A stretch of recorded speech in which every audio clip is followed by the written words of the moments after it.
How did the Buddha attain complete enlightenment? Welcome back everyone to Mind Podcast. There are 4 stages or levels of enlightenment: stream enterer, once returner, non-returner, and Arahant. The Arahant is the one who is fully enlightened with perfect and complete wisdom. A stream enterer is someone who has entered the stream of the noble path, from which there is no return, having set foot on the journey to higher and ultimate enlightenment. The stream enterer is someone who has seen the Dharma, who has attained right view, and is certain to reach enlightenment and full liberation within 7 lifetimes, including the current one. The once returner is a noble being who has advanced from the stream enterer, having seen most of the hindrances of desire and ill will fade away, so much so that they can reach full enlightenment in only 1 more lifetime. Therefore, once returner means they will only be reborn 1 more time. According to the commentary on the Anguttara Nikaya, all once returners are reborn in the Tusita heaven and will return to the human realm 1 last time before attaining arahantship. The non-returner is a higher noble being who has completely eradicated the hindrances of desire and ill will. If they do not attain full enlightenment as an arahant in this lifetime, they will be reborn in one of the pure realms, pure lands, to continue their practice and attain arahantship there. They will never be reborn in the human realm again. The Arahant, the fully enlightened one, has completed their practice and has nothing more to do or achieve. This lifetime is their final existence. The 7 sailors on the shipwreck. The 4 levels of enlightenment were further illustrated by the Buddha in an example about 7 sailors on a shipwreck in the ocean, which has been recorded in the sutras. While the Buddha did not directly describe the shipwreck and the sailors, I add these details to make it easier to explain, without distorting the meaning of the Buddha's teaching. The 7 sailors were stranded in the sea after their ships sank. The first sailor drowned and died immediately. The second swam for a while, but eventually drowned as well. The third stayed afloat, keeping his head above the water. The fourth also kept his head above water and started looking around for a rescue island in sight. The fifth was also floating and had found the island, swimming toward it. The sixth was swimming, had also seen the island, and was walking toward the shore. The seventh had seen the island, swam toward it, stepped onto the shore, and was now resting safely. The Buddha explained the meaning of this example as follows. The first person who drowned immediately represents someone with a lot of bad karma, who after death descends directly into the lower realms, hell, hungry ghosts, or animals. The second person, who swam for a bit before drowning, represents someone who once had 7 powers but lost them. Those 7 powers are moral shame, fear of the consequences of evil actions, faith, energy, mindfulness, concentration, and wisdom. The last 5 powers are fundamental spiritual faculties needed for practice. Because this person did not put in the effort to practice, they lost all these faculties and, like the first person, will also descend into the lower realms after death. The third person, who remained afloat, represents someone who still possesses the 7 spiritual faculties. This person keeps their head above the waves, which represent the ups and downs of life. The fourth person, who stayed afloat and saw the island from afar, represents someone who has entered the stream of the noble path, that is, the stream enterer, who has seen the safe destination of nirvana. The fifth person, swimming toward the shore, represents the once returner, who is overcoming the hindrances of desire and ill will and is on the path toward enlightenment. The sixth person, who has reached the shore and is stepping onto it, represents the non-returner, who is almost at the shore of full enlightenment and liberation. This noble being has eradicated all forms of desire and ill will, craving and hatred from the world of the 5 senses. This saint has almost completed their practice and is standing close to nirvana. The seventh person, who has fully stepped onto the shore and is resting safely, is the fully enlightened being who has completely eradicated all hindrances, craving, hatred, and ignorance, and all other fetters. These are like the Arahants. This clear analogy from the Buddha contains valuable insights into the 4 levels of enlightenment. First, the Buddha emphasized the importance of the 5 spiritual faculties, including faith, energy, mindfulness, concentration, and wisdom. Faith, strength, mindfulness, concentration, wisdom. which are essential for practice and entering the stream of the noble path. Meanwhile, the Buddha also added 2 necessary qualities, a sense of moral shame and fear of karmic retribution. These 2 qualities were called by the Buddha the guardians of the world, because they help protect a person's virtue. Second, this example highlights the difference between the 2 stages of enlightenment, stream enterer and Arahant. The stream enterer has only seen nirvana, whereas the Arahant has reached it. In another example, the Buddha compared the stream enterer to someone who has seen the water in a deep well, but does not yet have enough rope and a bucket to draw the water. The Arahant, on the other hand, has the full rope and bucket, and has drawn the water from the well and quenched their thirst.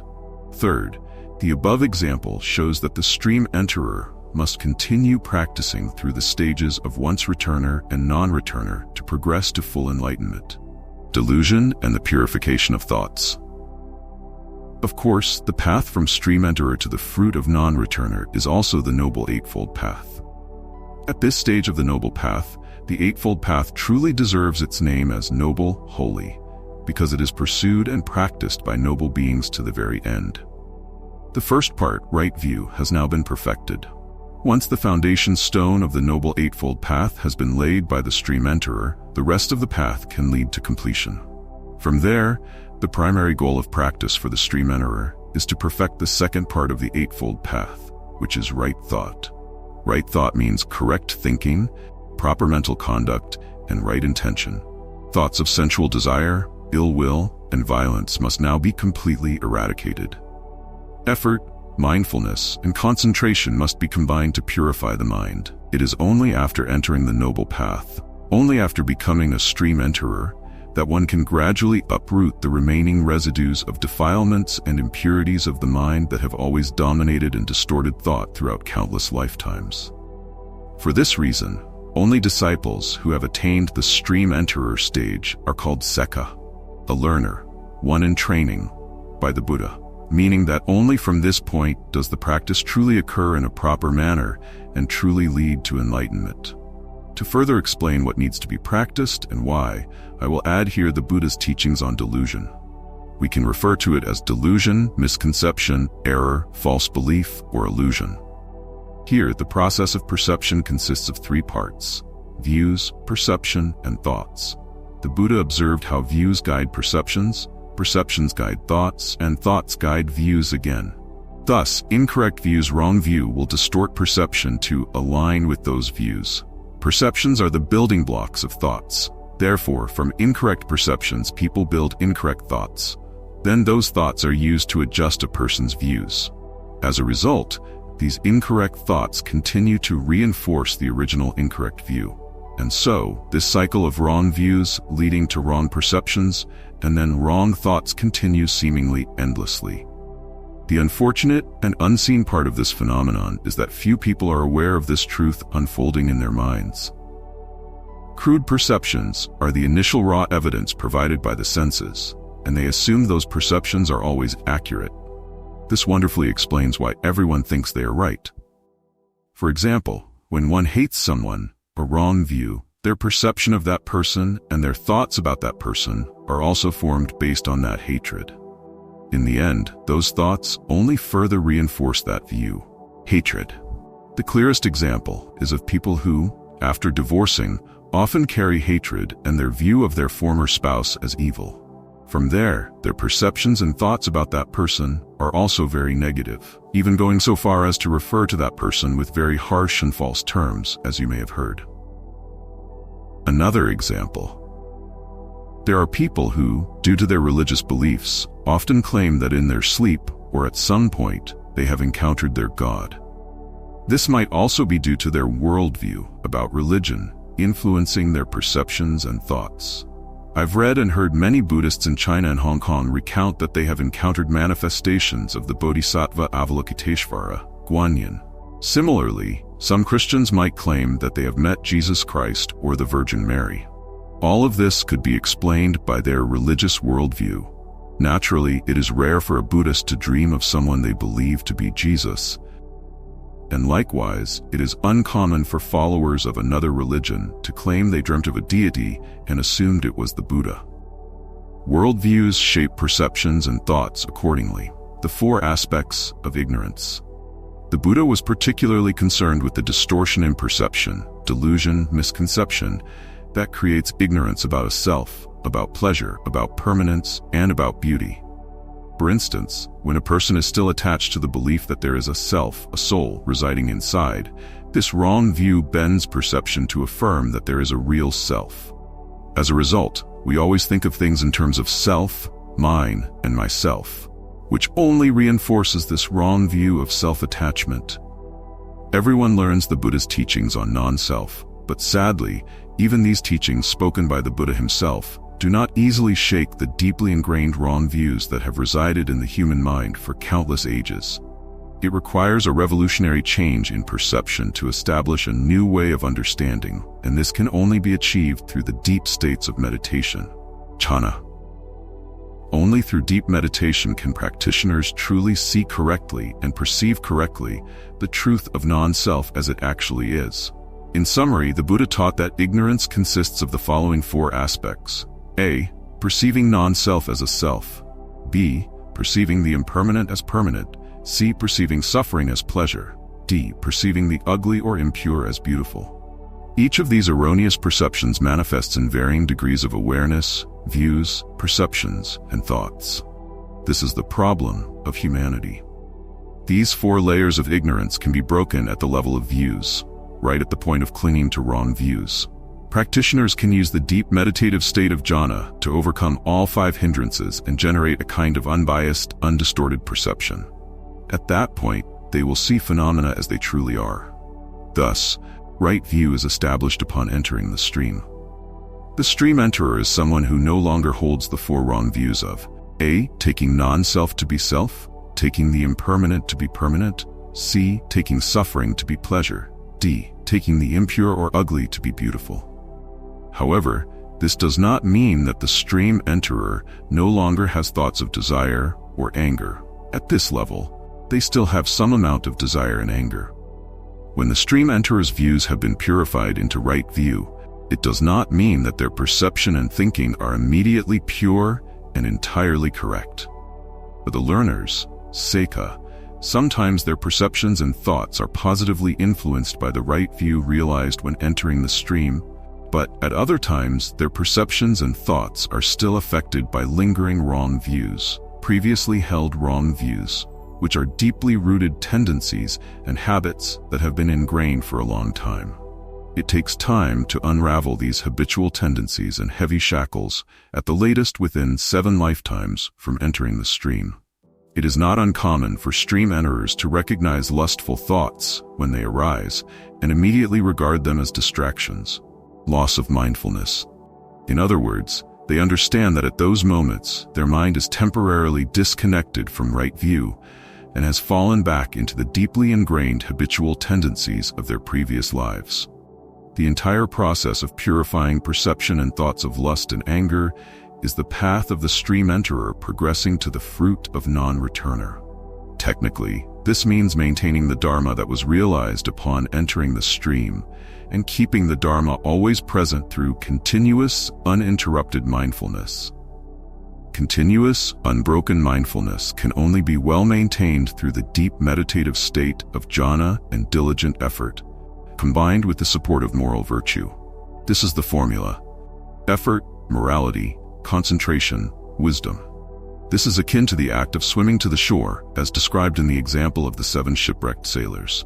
Effort, mindfulness, and jhana concentration gradually dissolve all thoughts of sensual desire, anger, and violence, wrong thoughts, to the point that they can no longer arise. At this stage, the second part of the Noble Eightfold Path, right thought, has been perfected. The practitioner becomes a non-returner. Now, all that remains is to take a short walk to completely step out of the water and fully reach the shore. The non-returner, after the first 2 parts of the Noble Eightfold Path have been perfected, the next 3, right speech, right action, and right livelihood, must also be completed. This order of practice is due to the fact that all bodily actions and speech arise from thoughts, right thought. Therefore, when thoughts are purified from sensual desire and ill will, becoming right thought, speech and actions are also cleansed of those two impurities. Additionally, the Buddha stated that a non-returner has fully perfected morality, sila, fully perfected concentration, samadhi, but has not yet completely perfected wisdom, pining. Thus, the last three parts of the Noble Eightfold Path, right effort, right mindfulness, and right concentration, collectively known as the meditation group, must also be perfected. By this point, the non-returner has cleansed, purified the entire path. All the factors have been completed and are ready. The only task left is to realize nirvana. So what does a non-returner look like? In the scriptures, most of the detailed descriptions of non-returners refer to lay Buddhists. In the Anguttara Nikaya, a layperson named Uga in the city of Vesali had 4 wives and still attained the fruit of non-returner. Afterward, he told his wives that he could no longer be a husband and advised them to either stay in the house as sisters, return to their families, or marry someone else, according to their choice. By definition, non-returners naturally live a celibate life and no longer engage in any sexual contact with the opposite gender. The scriptures also recount how Uga's natural humility as a non-returner led him to always maintain the highest respect for all monks and nuns in the Sangha, even those who had not yet attained the noble fruit like he had. In the Khuddaka Nikaya, there is an account of a layman named Siddha who also attained the fruit of non-returner, and he could enter the 4 jhanas at will for as long as he wished. In the Digha Nikaya, a potter named Gadikara was also a non-returner. He was an exemplary practitioner, but the only thing that prevented him from becoming a monk was his duty to care for his blind parents. He upheld the 5 precepts, lived celibately, ate only 1 meal in the morning, and had no dealings with money. In this way, he practically lived like a novice monk. After crafting a few pottery jars, he would say, "Whoever needs these, take them, and if you feel inclined, give me some food in return." What a beautiful heart. This was how he sustained himself and cared for his blind parents. In the Anguttara Nikaya, there is a record of a laywoman named Nandamata, who was a non-returner. When the king's soldiers killed her only son right before her eyes, she harbored no anger toward the murderers. This noble woman also had the ability to enter the jhanas at any time and remain in them for as long as she wished. Thus, we see that even lay people who are non-returners behave as though they no longer belong to this world. They have almost completely let go, nearly to the point of transcendence. Let's return to the topic of delusion or misperception as explained earlier. For the non-returner, ignorance still operates, but only at the level of perception and thought. Their view, right view, however, has forever transcended ignorance since entering the stream. Therefore, non-returners may still have perceptions and thoughts involving sensual desire, but these are not the desires of the 5 sense world, the 5 sensual pleasures. These desires belong to the world of jhana meditative states and the attachments to the formless attainments. You can refer to the list of fetters. Furthermore, non-returners may still perceive and think with the notion of I am. These perceptions and thoughts give rise to the doer, the self, which in turn creates dissatisfaction and unrest in the mind. Because as long as there are perceptions or thoughts about an I am, the practitioner of the mind will still feel dissatisfaction and unrest due to desires and concerns for the self, fearing that this self is not fulfilled and at peace. For this reason, non-returners are said to still be bound by certain fetters, specifically the 5 heavy fetters: ignorance, attachment to the jhana realms, attachment to the formless attainments, identity view, pride, and restlessness, anxiety. To clarify further, in practice, non-returners need to continue following the noble path, utilizing the combination of right effort, right mindfulness, and right concentration to maintain in their mind the wisdom that was first realized when they entered the stream, maintaining the stream entry wisdom. Specifically, they must hold the understanding that suffering exists even in the jhana realms of the form world, and that suffering also permeates the formless attainments. The realization of this fact arises clearly enough to give rise to dispassion, turning the mind away from and abandoning even these supernormal states of existence, because they are still impermanent. Maintaining the wisdom about the nature of suffering in the form and formless meditative states. They must also continuously maintain in their mind the teaching of non-self until this teaching becomes firmly and continuously established in the mind at all levels of perception and thought, maintaining the wisdom about non-self. When all of this is perfected, the mind becomes completely purified. The practitioner attains arahantship. As summarized in a simple verse from the scriptures, do no evil, cultivate what is good, purify your mind. This is the teaching of the Buddhas. Ultimately, the practice of Buddhism is about cultivating and purifying the mind. Rapid enlightenment. Sometimes there are noble beings who progress straight from stream enterer to full enlightenment without passing through the stages of once returner and non-returner. Using the example of the 7 shipwrecked sailors, a rapid enlightenment case could be compared to someone who swims directly to the shore without needing to walk from the shallow water to the beach. It's as if they swam close to shore and a powerful wave lifted them up and carried them straight to land. One example of such rapid enlightenment is that of Ananda, the Buddha's close attendant. After the Buddha's parinirvana, the Sangha held a council to compile the Buddha's teachings into scriptures. This council consisted of 500 monks, 499 of whom were arahants, but Ananda had not yet attained arahantship. The night before the council's opening, Ananda tried meditating throughout the night to attain full enlightenment. However, as dawn approached, he felt he had not made any progress. He gave up and decided to rest. And just as he was lying down with his feet off the ground, he fully realized enlightenment, becoming the 500th Arahant in the council that compiled the scriptures. This was a special case. I can use the following example of the donkey and the carrot to explain this case. In old Europe, donkeys were often used to pull carts. Donkeys are known to be stubborn, so when pulling a heavily loaded cart, people used a trick to motivate them. They would hang a carrot in front of the donkey's face, just beyond reach, so the donkey would try to catch the carrot and thus pull the cart forward. But the donkey could never eat the carrot, as it moved along with the cart at the same speed. However, the donkey who practices the Buddha's path knows how to catch the carrot. They run at full speed, putting in all their effort and concentration. Of course, the carrot moves at full speed too. At the moment they reach their fastest pace, the Buddhist donkey lets go of all desire. They stop suddenly, and by natural inertia, the carrot swings forward. The carrot swings further out, but the Buddhist donkey waits patiently, with faith and wisdom, and the continuous practice of mindfulness. The carrot will swing back toward their mouth. Observing patiently, the donkey watches the carrot swing forward and then back with its greatest amplitude. The donkey simply waits patiently, doing nothing while the carrots swing back and forth. Eventually, when the oscillation reaches its peak, the carrots break free and fall behind. The donkey only needs to open its mouth and enjoy chewing them. That is how the Buddhist donkeys know how to apply the Dharma to obtain those carrots.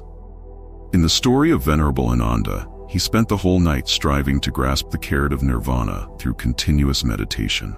However, the harder he chased, the more elusive enlightenment became. He gave up and took a short rest, and nirvana swung even further away. But just as he was lying down, the carrot of nirvana swung back and fell right into his mouth. According to this famous story, Venerable Ananda attained enlightenment at the very moment his head touched the pillow, tasting the sweet fruit of nirvana. Arahant, the fully enlightened one. Complete enlightenment means that the person no longer holds the view of a self and does not perceive anything based on the idea of a self or think of anything as self or mine. Because there is no longer any notion of self or mine, an arahant does not possess or accumulate belongings, personal items, or wealth like others. I recall my teacher, Ajahn Chah, at the peak of his fame as an accomplished monk, who was still very lively and received many precious gifts from renowned figures, generals, prime ministers, and wealthy business people, but he never kept anything. Once, he called me to his room, and I was truly astonished to see only a sleeping mat, a few robes, and an alms bowl. It would have taken him less than a minute to pack up all his belongings. The room looked as if no one lived there, reflecting the mind of an arahant. 9 things an arahant cannot do. There are 9 things, by nature and by definition, that an arahant cannot do: accumulating wealth, intentionally killing, stealing, engaging in sexual relations, deliberately lying or speaking falsely, acting out of greed, acting out of anger, acting out of ignorance, and acting out of fear. For example, because all greed has been eradicated, there is not the slightest trace of lust left regarding sexual matters. All Arahants are entirely free from lust. Moreover, an Arahant has completely eradicated the three forms of identity view: pride, I am better, I am worse, and I am equal, and has also eliminated self-doubt or inferiority, which is seen as a reversed form of identity view. Essentially, an Arahant no longer perceives things in terms of I am. They see their body and mind as just a non-personal, natural process. Therefore, to them, it makes no sense to compare one process to another, just as it is meaningless to compare the value of a log to the value of a mango. Regarding these three forms of identity view, when one attains full enlightenment, all comparisons between non-personal processes cease. Even previous complex discussions, such as whether an Arahant is superior or inferior to a bodhisattva, also come to an end. An Arahant lives as a truth, embodying non-self, beyond all measurement and comparison. Elitism, the idea that the enlightened are the elite of society, has no place among the fully enlightened. They have no concept of it, so how could they think of it? Thus, we can trust in the complete humility of an Arahant. The following story from the scriptures illustrates this well. Venerable Sariputta was a renowned Arahant, known as the foremost in wisdom. One morning, he was out for alms, but his robe had not been fastened properly. A very young monk noticed and scolded the venerable elder. Instead of retorting, "Who are you to criticize me?" Venerable Sariputta checked his robe. He walked into a bush, adjusted his robe, and returned to thank the young novice as if he were a teacher. This beautiful gesture of humility is a mark of an Arahant. Arahants and fame. An Arahant, having transcended all perception of the self, has no notion of needing fame. Their mind is liberated, free from any desire to impress anyone. They are also fearless, as they have nothing left to lose, having completely liberated themselves. The following verses from the Theragatha Sutta describe an Arahant who is fearless and unshaken. This is the elder Adimutta, and here is the exchange between him and the bandit. Bandit, all those we have killed before, whether for sacrifice or robbery, have trembled and wept in fear. But you seem unafraid. Your face even shines calm and serene without weeping when facing the great disaster of death. I no longer suffer in the mind, having left all desires behind. And O chief, I have surpassed all fear as I am no longer bound to life. When the cause of rebirth has been destroyed and wisdom sees all things as they truly are, what is left to fear from death? It is as though a burden has been laid down. For me, the holy life has been well practiced, and the noble path has been fully cultivated. I have no fear of death, just as there is no fear when a disease is cured. For me, the holy life has been well practiced, and the noble path has been fully cultivated. I see life as meaningless and trivial. I have vomited up the poisons I once drank. For one who has crossed to the other shore, there is no clinging. All duties have been completed, and the streams of outward flowing thoughts have ceased. There is only joy at the end of life, like one who escapes the blade at their neck. I have realized the ultimate truth, and the world no longer holds anything that entices me. When death comes without any anxiety, it brings liberation, like being rescued from a burning house. The great hermit has made it clear. Whatever arises, wherever life is achieved, none of it is created by a god.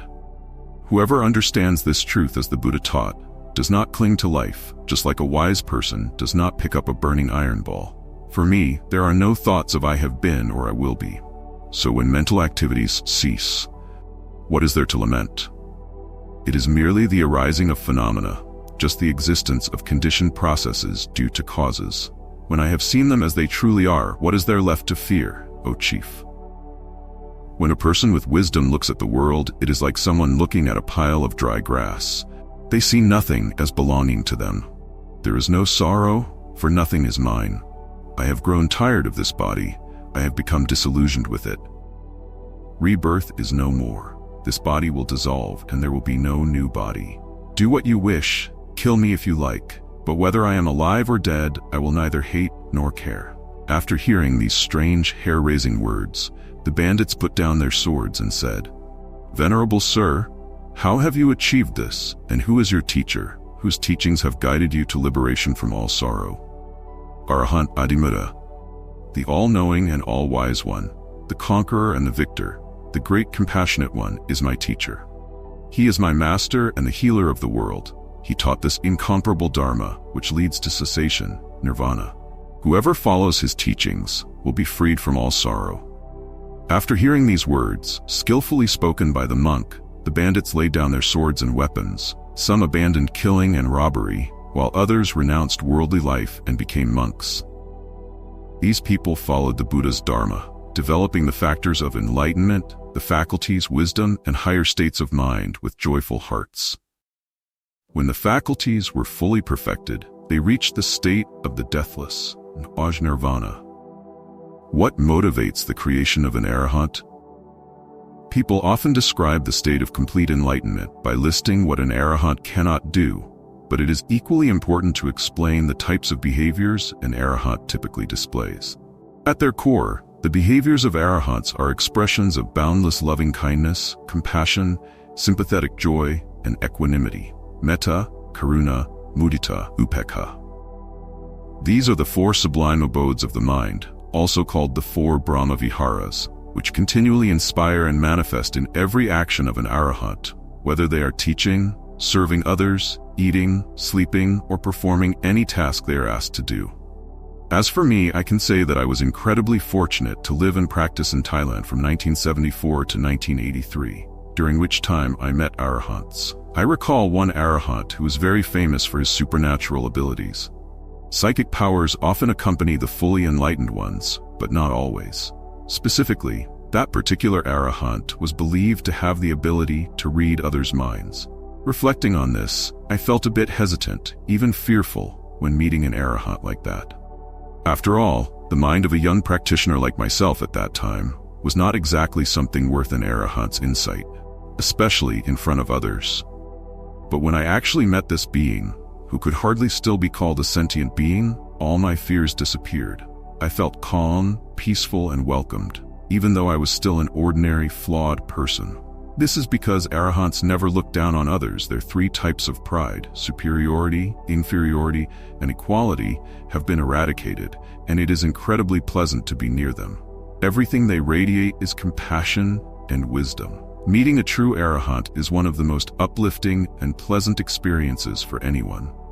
Later, a fellow monk described an Arahant using another extraordinary but accurate and logical example. He said that most people seem to surround themselves with sharp, hard spikes for protection, preventing others from getting too close. When they enter a room, people feel uneasy and uncomfortable. Gentler people still protect themselves, but their spikes are softer and duller, causing less harm to others. Lastly, there are those who have no spikes or defenses at all. These are the Arahants. They are soft and tender. An Arahant is like a wise grandfather, a spiritual father, completely wise and gentle, with absolutely no trace of anger, always caring and full of compassion for others' well-being, as if it were their own. Those who have the opportunity to meet such Arahants never want to leave their presence. The end of all suffering, the cessation of suffering. That is what Arahants are like, and if you are fortunate enough to meet one, you will experience the happiest person in the world. But what are the internal experiences of an Arahant? Have they truly been completely liberated from all suffering? The answer is no, and this might surprise many who are interested. Indeed, Arahants have not been entirely freed from all suffering. To explain the difference between an Arahant and others, the Buddha used the example of two spears. When a person is struck by one spear or arrow, they naturally experience great pain. But if they are struck by a second spear, the pain is doubled. The two spears or arrows represent physical pain and mental pain. Normally, when someone experiences physical pain, they immediately also experience mental pain. Suffering of the body leads to suffering of the mind. This is like being struck by two arrows at once. However, for Arahants and non-returners, when they experience physical suffering, they no longer experience mental suffering. The suffering of the body does not lead to suffering of the mind. It is as though they are struck by only one arrow. While fully enlightened beings have eliminated all mental suffering, they still experience physical suffering. Even the Buddha, while still alive, experienced physical pain. In fact, in the final months of his life, the Buddha said that only when he entered the formless meditation would he be free from physical pain. Of course, physical pain can be significant, but it is small compared to the vast amount of mental suffering that has been eradicated. This is why Arahants are the happiest beings still living in this world. Despite this, physical pain is still important, and it is one of the key motivations for them to attain parinibbana, the complete cessation of both the body and mind. For example, there is a story in the scriptures. When asked to explain what she was, the female Arahant named Varda described the body-mind process called person. Varja, that an enlightened being can see within themselves as follows. Only suffering arises, suffering exists and ceases. There is nothing but suffering arising, there is nothing but suffering ceasing. The inner vision of the mind of an Arahant like this was also confirmed by the Buddha in the Kachanagota Sutta, where it is recorded that he said, "What arises is simply suffering arising. What ceases is simply suffering ceasing." As explained throughout this book, because suffering permeates every level of existence, even the life of an Arahant, this inner renunciation arises within the mind of an Arahant. This renunciation propels the body-mind process of the Arahant toward complete cessation and final termination. Thus, it must be reiterated that the full enlightenment of a living Arahant does not mean the complete cessation of all suffering. The state of a living Arahant is called nirvana with remnants. At this stage, the Arahant is in the final phase of life, and at this point, they clearly perceive two things. First, they see clearly the cause of samsaric rebirth. It is the craving for sensual pleasures and the craving for existence. Second, they see clearly that these cravings have been completely eradicated. Suffering is present everywhere, even for an Arahant who still experiences physical pain. So why would there be any desire to be reborn into worldly lives filled with suffering again? For this reason, Arahants are said to have destroyed all the seeds, all the spiritual seeds, vasanas, that continually recreate suffering from one life to the next, and they know with certainty that all of these seeds have been eradicated. This is the exclusive insight of the Arahants. Only Arahants possess this highest form of knowledge. For them, the only remaining matter is the short time until they reach nirvana without remnants. Another term for this type of nirvana is parinirvana, the complete extinction. These are the words of a verse recorded about the Arahant elder Sankhyathera. "I do not long for death, nor do I wish for life. Like a worker waiting for his wages, I wait for my time." Parinirvana. That moment, when Arahants receive their wages, is the complete end of all suffering, known as parinirvana. It is the cessation of existence, the end of being. During the period from the attainment of arahantship until parinirvana, Arahants provide immense benefit to the world. They set an example by teaching the Dharma, sharing their direct experience of nirvana, and embodying the living Dharma. Among these lives, the 45 years between the Buddha's enlightenment and his parinirvana remain the most glorious era of our world.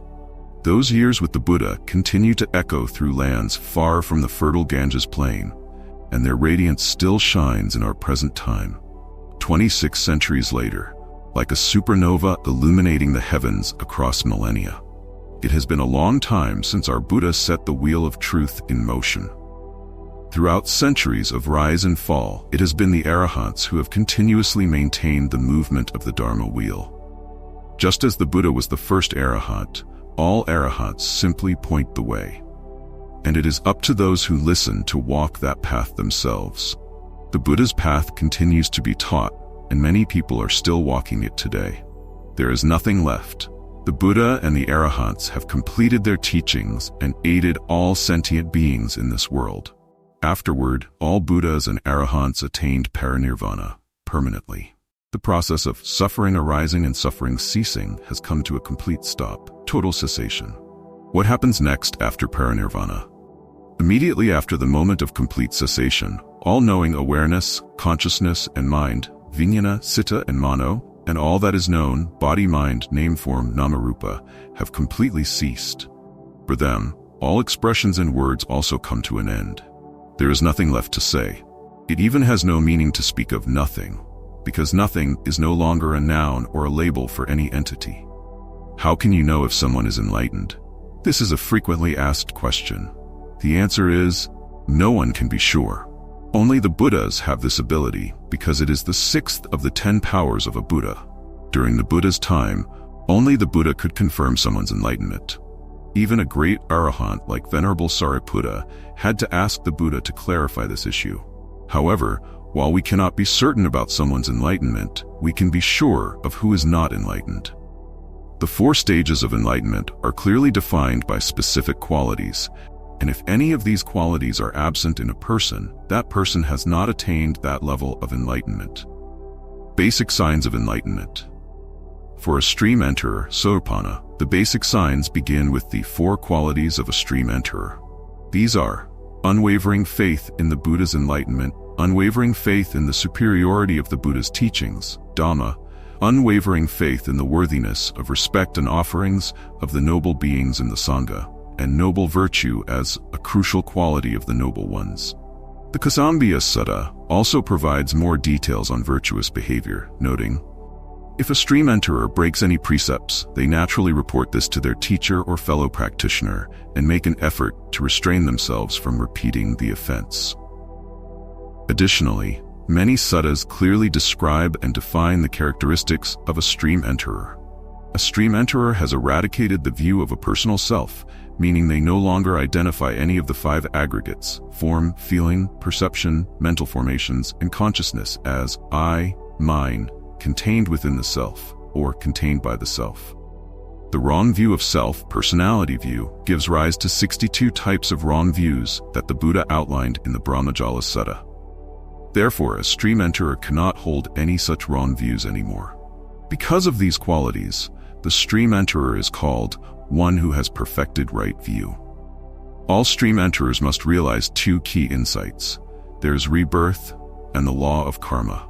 Finally, the attainment of stream entry is a distinct event, meaning the stream enterer can always recall the time and place of that event. Thus, for example, if someone still has a degree of disrespect for the Sangha, doubts the existence of rebirth, or believes that the mind or consciousness, vijnana, is permanent, that person is certainly not a stream enterer. These standards are clearly defined in the suttas. If someone rejects these standards or claims they do not believe in them, it is another definite sign that the person is not a stream enterer, because all true noble ones respect the Buddha's teachings and draw inspiration for practice from them. For a once returner, Sakadami, first, all the signs of the stream enterer must be fully present in the once returner.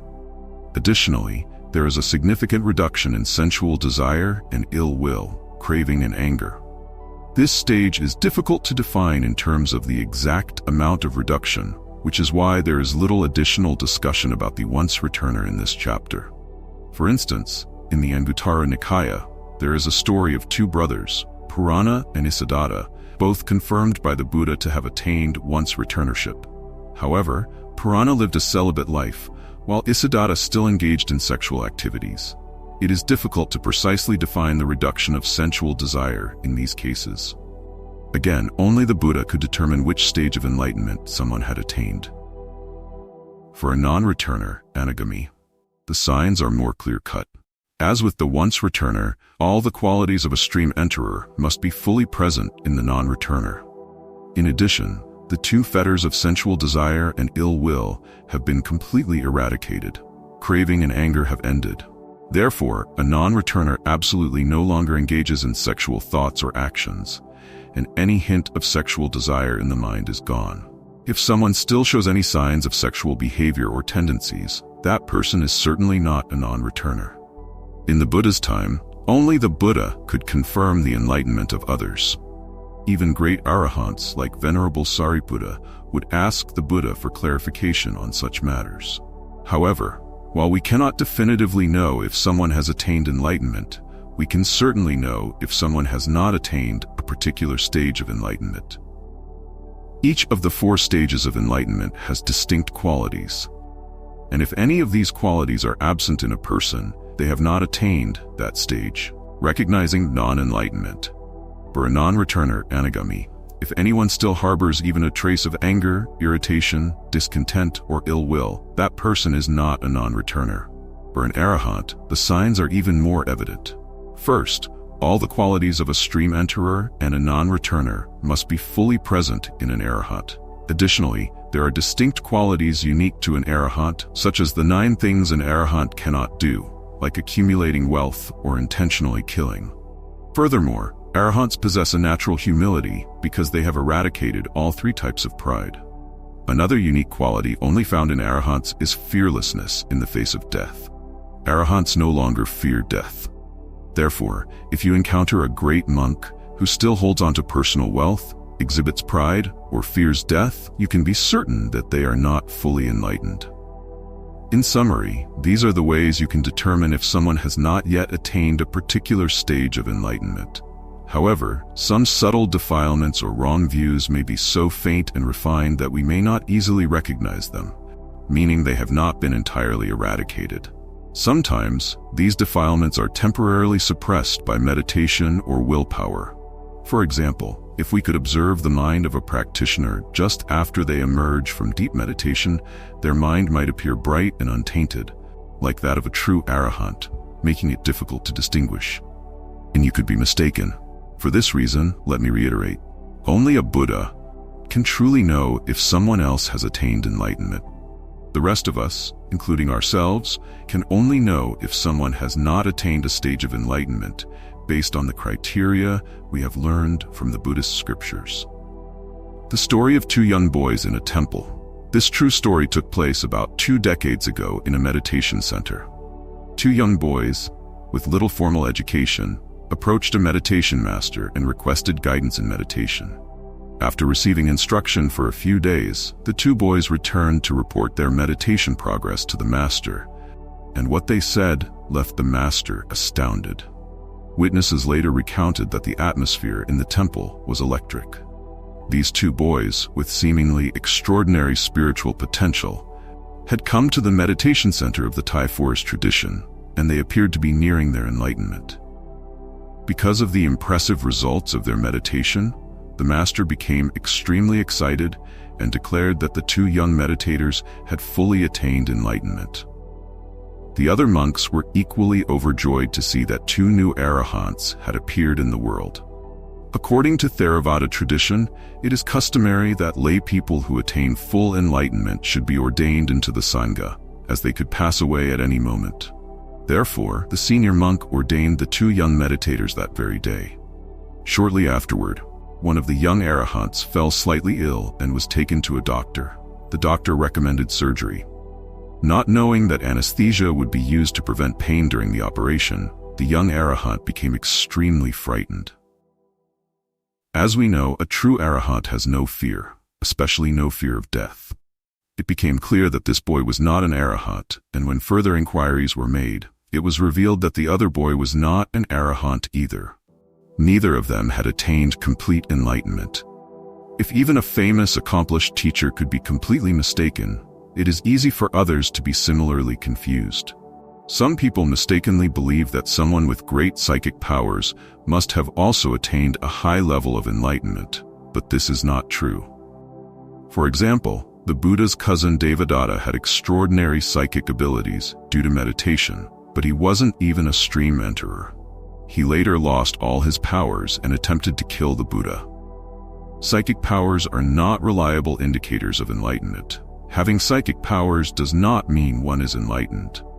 In the Sunakata Sutta, a layperson named Sunakata, after hearing monks declare in the Buddha's presence that they had attained full enlightenment, approached the Buddha to ask whether all the monks' declarations were accurate. The Buddha replied that some were indeed true Arahants, but others had not attained full enlightenment as they had claimed. This shows that even during the Buddha's time, there were people who falsely claimed enlightenment. For monks and nuns, making false declarations about their attainments is a violation of monastic rules. Thus, when someone wearing the monk's robe makes a false public statement about their spiritual attainment, they are deliberately breaking a rule of the Sangha, further casting doubt on their integrity.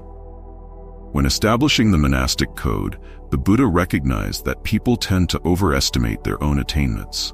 Therefore, monks are advised to remain silent about their achievements and, if necessary, only disclose them to their direct teacher. As one bhikkhuni wisely said, "If you have attained enlightenment, do not tell anyone about it, or else you will spend the rest of your life trying to prove it."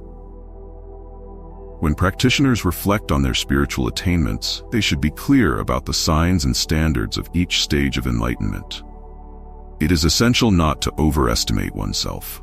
Practitioners should carefully assess which qualities they possess and which they do not, and even if they feel confident, they should wait for many years to confirm whether their realization is truly stable without rushing to make declarations.